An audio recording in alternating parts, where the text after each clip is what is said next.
मां पार्वती ने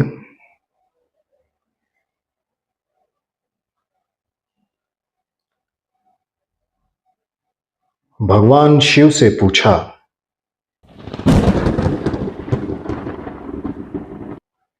प्रभु, मुक्ति का मार्ग क्या है?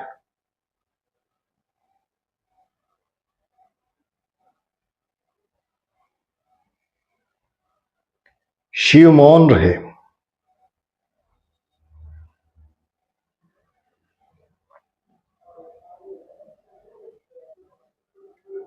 परंतु मां की चेतना में एक कंपन हुआ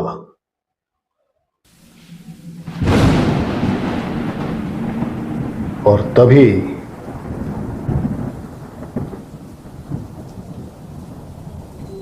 उन आदि शक्ति के भीतर से जन्मी महाशक्तियां, 10 महाविद्याएं जो संसार का भरण पोषण करती हैं, जो संसार को चलाती हैं, अपनी शक्तियों से उस संसार को आगे बढ़ाती हैं और उसका पालन पोषण करती हैं। यह महाशक्तियां जीवन का सार है, आध्यात्मिक, आदि भौतिक, आदि दैविक, सभी तरह की आवश्यकताओं की और उनको पूर्ण करने की एक धरोहर है। याद रखिए, यह 10 महाविद्याएं जीवन में आपको श्रेष्ठ बनाती हैं। इन 10 महाविद्याओं की साधना के लिए केवल आपको प्रबल इच्छा शक्ति, प्राण शक्ति और क्रिया शक्ति की आवश्यकता है। जीवन में अनेकानेक विधियां आपको सुनने को मिलेंगी, तो आइए जानते हैं इन महाशक्तियों का आधार और इन महाशक्तियों के बारे में और ज्यादा विस्तार। उस आदि शक्ति से मां काली, जो रक्तवर्ण, गले में मुंडमाला, खड्ग लिए बाहर उनके सामने आती हैं। काल को निगलने वाली काली,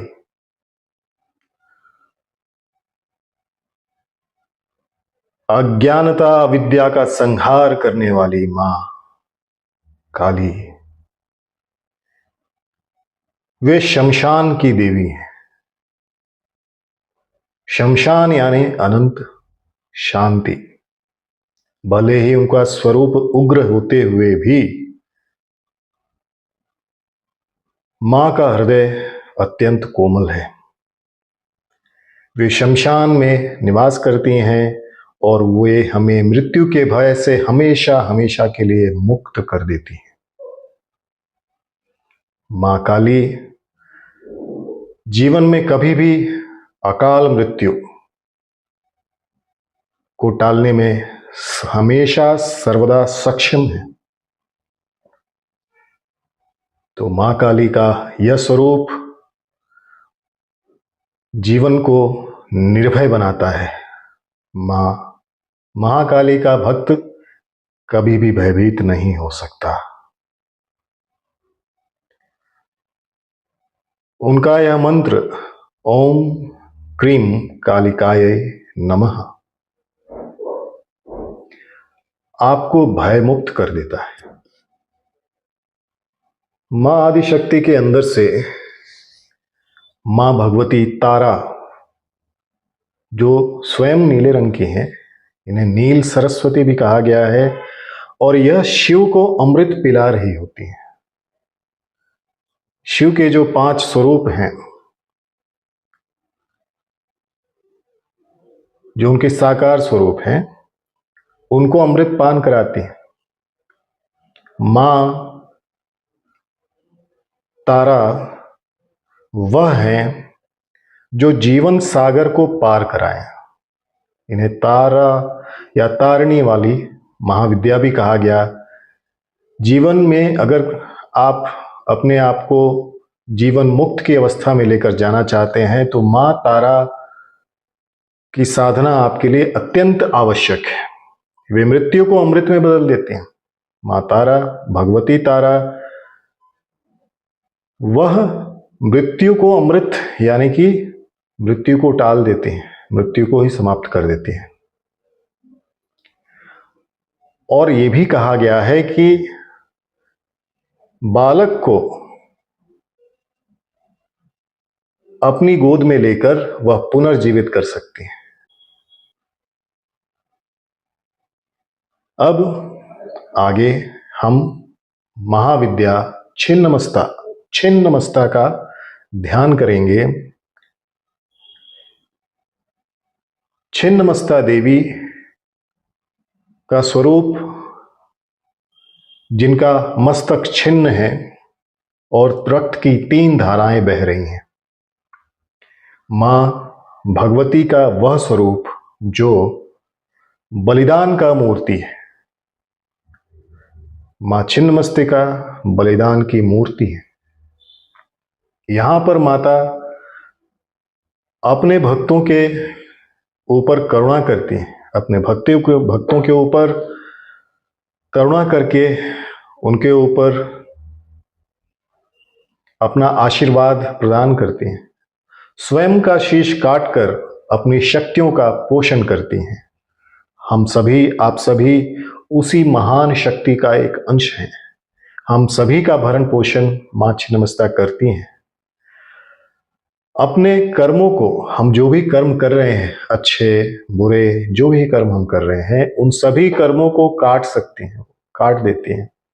मां छिन्नमस्ता की साधना करने से जीवन में आने वाली कठिनाइयां, चाहे वह किसी भी रूप में हो, चाहे वह तांत्रिक कठिनाई हो, चाहे वह ग्रहों से दी गई कठिनाई हो, इन सभी का समाप्ति हो जाता है। मां त्रिपुर सुंदरी, मां त्रिपुर सुंदरी त्रिपुर में, पूरे ब्रह्मांड में सबसे सुंदर है।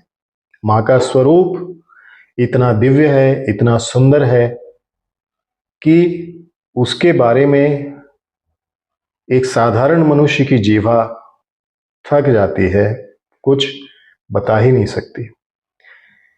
मां त्रिपुर सुंदरी सभी चक्रों के अंदर स्थापित हैं। उनका स्थान हमारे चक्रों के अंदर ही है। वे ब्रह्मानंद का स्वरूप है। जब कुंडलनी जागृत हो जाती है और मनुष्य शक्ति से जब शिव का सायुज्य हो जाता है, तो जो ब्रह्म का आनंद है, ब्रह्मानंद, उसकी प्राप्ति हो जाती है। वे शक्ति और शिव के मिलन का एक सौंदर्य है, एक स्वरूप है, एक रूपण है। वे प्रेम की देवी हैं जो साधक को सहज में, सहजता के साथ योगी बना देती हैं। मां त्रिपुरा धर्म, अर्थ, काम, मोक्ष सभी विधों में और विद्याओं में आपको पारंगत बना देती है।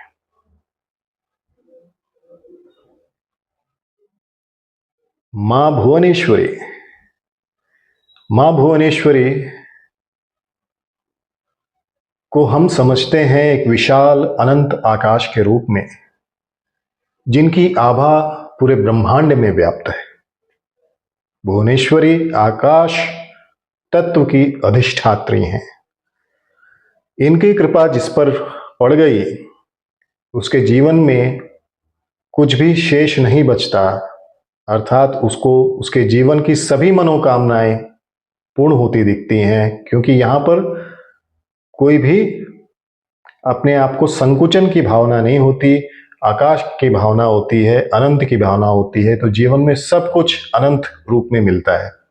उनके स्वरूप में संपूर्ण ब्रह्मांड समा जाता है।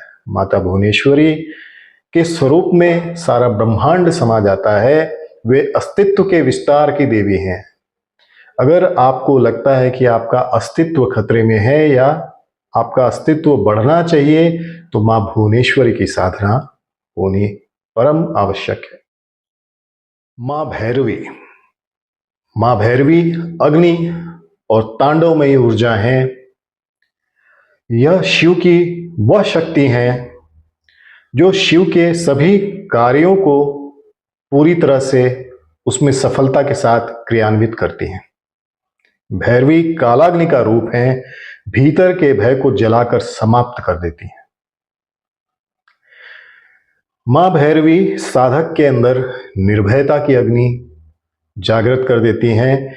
मां भैरवी का अगर आशीर्वाद आप पर हुआ या है, तो आपके जीवन में कभी भी किसी तरह की कोई भी तकलीफ नहीं हो सकती। आप निर्भय होकर इस संसार में भ्रमण।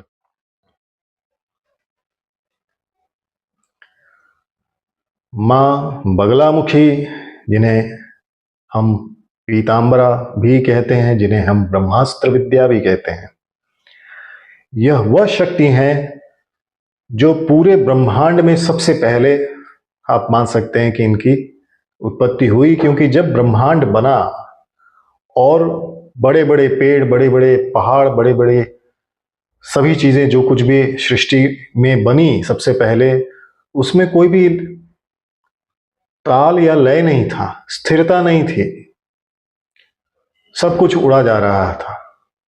तब मां की उत्पत्ति होती है और मां की साधना करने वाले के जीवन में कभी भी कोई तकलीफ नहीं होती। जीवन में शत्रु, चाहे वह आपके सामने हो, चाहे पीछे हो, चाहे वह आपको तंत्र बाधा से परेशान कर रहे हो, चाहे वह किसी भी तरह की कोई भी तकलीफ दे रहे हो, मां बगलामुखी उनको पूरी तरह से आपको जीवन से उनको आपको मुक्त कर देती हैं और आप अपने जीवन को पूरी तरह से जी सकते हैं। इन्हें ब्रह्म विद्या भी कहा जाता है, ब्रह्म विद्या सनातनी।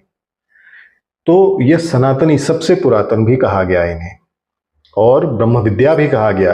क्योंकि अगर आप योग में ध्यान लगाना चाहते हैं, कुंडलिनी जागरण करना चाहते हैं, तो बगलामुखी मां का ध्यान और सिद्धि प्राप्त करना अति आवश्यक है। क्योंकि आप अगर ध्यान लगाते हैं, उसमें भी एक ताल है, एक लय है। वह लय तभी प्राप्त हो सकता है जब आपके ऊपर बगलामुखी मां का आशीर्वाद होगा।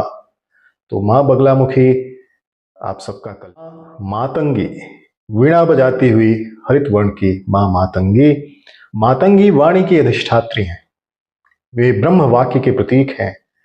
मां जैसे ही आपके जीवन में आती हैं या आप मां के सामने जैसे ही मां को पुकारते हैं, तो आपको वाक सिद्धि देती हैं और आपको जीवन में जो कुछ भी ज्ञान आपको प्राप्त करना है वह अनायास ही आपको मिल जाता है।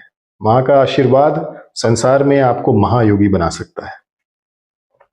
कोई भी ज्ञान ऐसा बचता नहीं जो आपसे छुप जाए, क्योंकि मां मातंगी आपको दिव्य ज्ञान से पूरी तरह से ओतप्रोत कर देती है।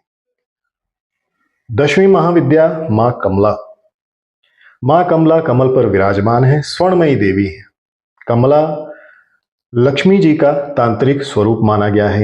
इन्हें धन, समृद्धि और संतुलन की देवी माना गया है। आपके जीवन में धन की कमी है, संतुलन की कमी है और समृद्धि की कमी है, तो आपको मां कमला की साधना करनी चाहिए। मां कमला बताती है भौतिकता भी आध्यात्मिकता बन सकती है। तो मां कमला की साधना करने वालों को जीवन में किसी भी प्रकार का कोई अभाव नहीं रहता।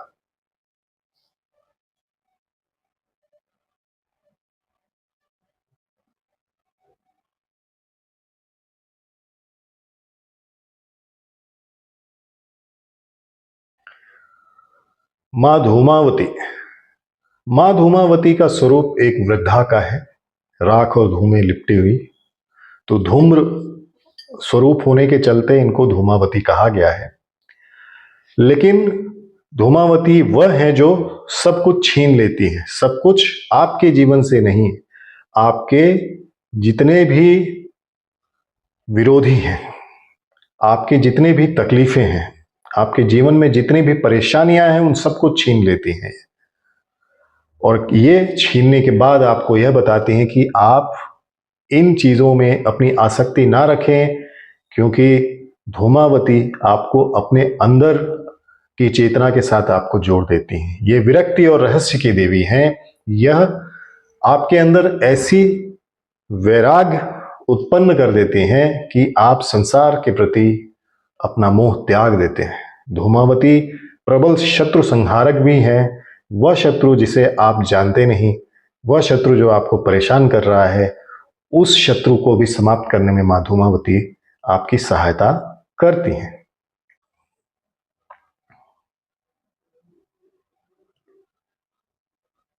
इस तरीके से इस महाज्ञान को भगवान शिव, मां आदिशक्ति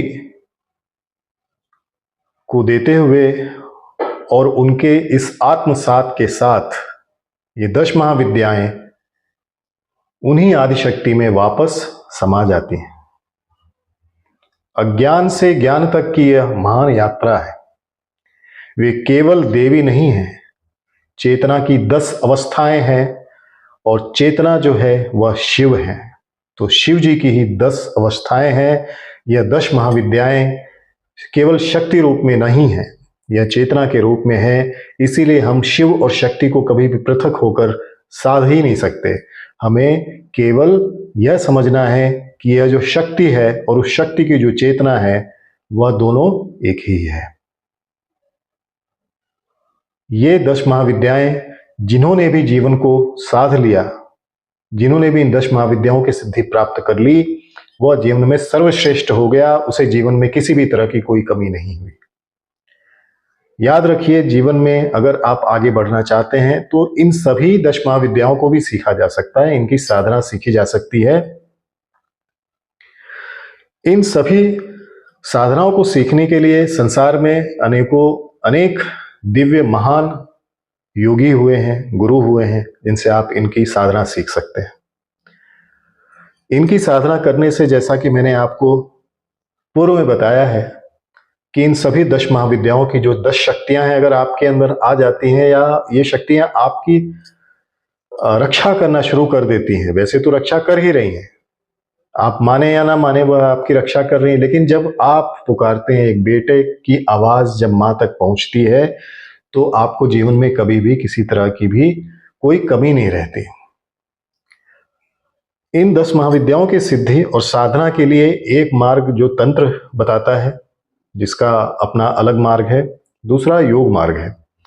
योग मार्ग में प्राणायाम के अनुष्ठान के साथ में इन महाविद्याओं को न्यास के रूप में ध्यान के माध्यम से आप अपने प्राण में स्थापित कर सकते हैं। उसकी विधि हम आपको सिखाते हैं। यह थोड़ी ऐसी विधि है जो कुछ लोगों को कठिन भी लग सकती है, और जो आसानी से प्राप्त करना चाहते हैं लेकिन हाँ श्रद्धा भक्ति समर्पण है ईश्वर में, तो वह इसे बड़े आराम से सीख सकते हैं। तो इन 10 महाविद्याओं को सीखने के बाद, इनकी साधना सीखने के बाद, इनकी कृपा प्राप्त करनी अगर है आपको, तो आपको उनकी साधना आजीवन करनी पड़ती है।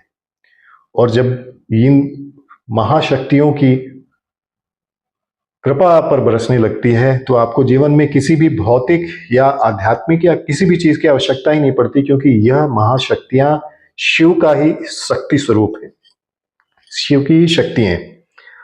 और उस शक्ति की जब चेतना जागृत होती है तो आप उस ब्रह्मांड में, उस शिव में विलीन हो जाते हैं। तो अगर आप शिव और शक्ति के इस मनोरम एकाकार को अनुभव करना चाहते हैं तो आप हमसे जुड़ सकते हैं। जो भी उस परमपिता परमेश्वर ने हमें ज्ञान दिया है, हम आप तक बांटने के लिए तैयार हैं। नमस्कार।